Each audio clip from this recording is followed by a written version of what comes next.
we're going to start out by welding together the cross member that we made yesterday for the Cummins, and then from there we'll move on to cleaning up the inside of the G35 a little bit. I got to pull out my bride seat, my custom steering wheel, my Works bell quick release that's a real JDM quick release, not no NRG garbage, and then replace the shift knob, pull out my ASD Hydro e-brake. That car's going up for sale because I need to get something that's automatic that I can drive, because I just can't drive a manual no more. That's okay. Some future cars I want to get in the future here, like an R35 GTR and stuff, have paddle shifters. So in the future here, it's not so bad with my muscular dystrophy. I don't have to be able to drive a traditional 6-speed. So either, you know, Evo 10, GTR, something like that in the future. But we're going to sell this car and get something JDM like an SC300 or a GS300 or, you know, something like that we can run automatic. And I got a 1JZ VVT I've had sitting here for like 3 or 4 years wrapped up in plastic, ready to swap into something. I love my 1JZs. That's why I've had it, so I can swap it into something. So that'll be a fun, interesting project coming up in the future here that we can use to daily drive and just enjoy. So, alright guys, after that we'll move on to cleaning up the cross members where Birdsong cut out the original carrier bearing cross member, and then we'll move on to designing up a transmission cross member, or sorry, a carrier bearing cross member and fuel tank for the front of the fuel tank there, cross member. And then that'll get fully welded into the chassis where the transmission cross member will bolt in, so we can obviously, you know, unbolt it and stuff to pull the transmission. But alright guys, let's get started.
Well, we're done welding that thing, which was fun. That's the longest weld. One of the longest welds I've ever done. Longest one I've done here. So, as you probably saw, I did those and those first, then these two sets afterwards, and then I let it all sit for lunch for an hour. Came back, did whatever order I did them in. Did the top ones, did the side ones here, those ones, did these ones in between. Got the top all squared away, so it'd be nice and strong when I did the crazy bottom welds, because I knew those bottom welds were going to warp it a lot because they're so long. And I wanted to do them in one single pass. But when we got done with all these welds, we looked at it and it was all bowed up like that. Like, it was noticeable. It wasn't horrible, but I mean, you could tell. But now it has, let's see, it has a tiny bit of wiggle that way and back this way. I'm not even sure if that's from it being twisted or if it's just like there's a weld or a booger or whatever in there. But anyway, it's super flat. Like if I grab this and pull and push on it, nothing happens. Same thing over here. Still pretty toasty. So, when we went to do this bottom bit, it was bowed up enough that this side, the tack welds broke, so I had to clamp that back down, move this into place, and this side was starting to move a little bit, so I clamped that down some more. I welded this portion here, and I did the same thing over here, welded that portion just to hold all that in place. And then we ran this huge freaking weld all the way to there. Yeah, that was a long weld. And did it on the other side. I think this is actually the nicer side, I don't remember. Yeah, this is the nice side. Man, look how pretty that is. But anyway, after that got done, it actually did warp it back into place. So now it's good.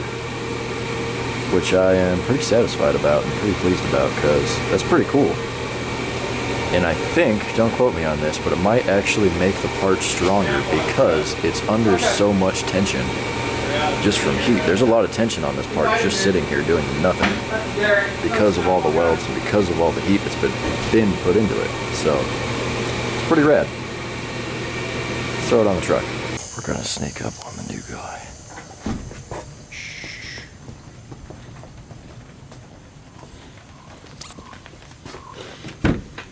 I'm gonna put you on the spot. You want to explain to the kids at home what's going on? I'm trying to figure it out really, but right now we're just taking off the hub assembly for the steering wheel. And after that we'll be taking out the Hydra e-brake. Already changed out the aftermarket shifter for the stock little hand shifter there. Then after that we'll be taking out this beautiful bride seat. Nailed it. Nailed it. Wait for it. Oh really, it stops now? There it is.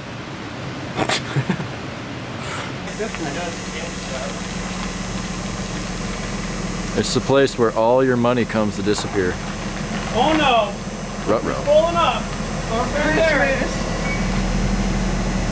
And these beanies, this one's cool. It's got, that's so soft, oh my god. Is that microfiber? About to buy that pink beanie. You get my wrench trays? No, I saw some cooler ones at the show. Cool. I'll wait for those ones. Yeah. You know me. They're brand new. I got them coming. Cool. That was really the only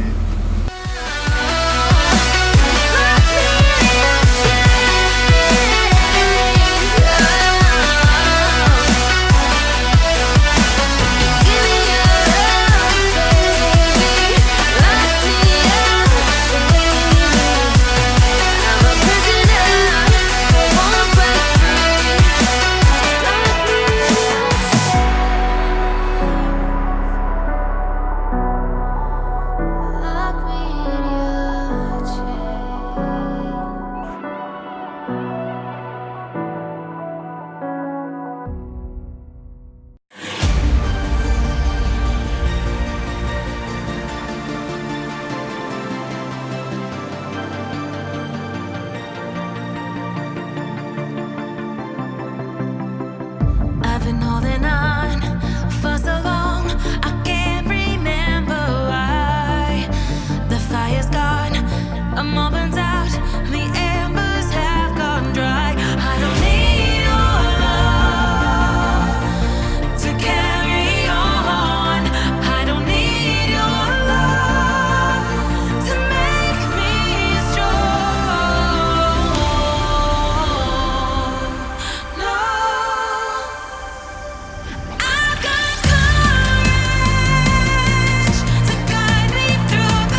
there's room to do that. I shouldn't have said anything. There we go.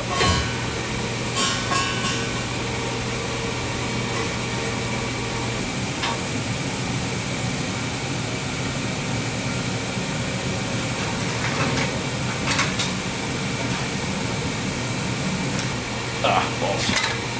Double balls. Oh my god.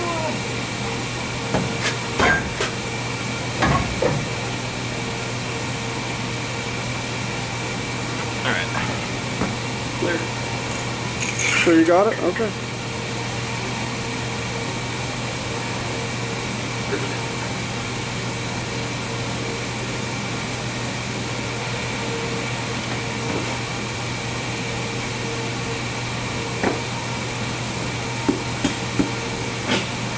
That's hilarious. There it is.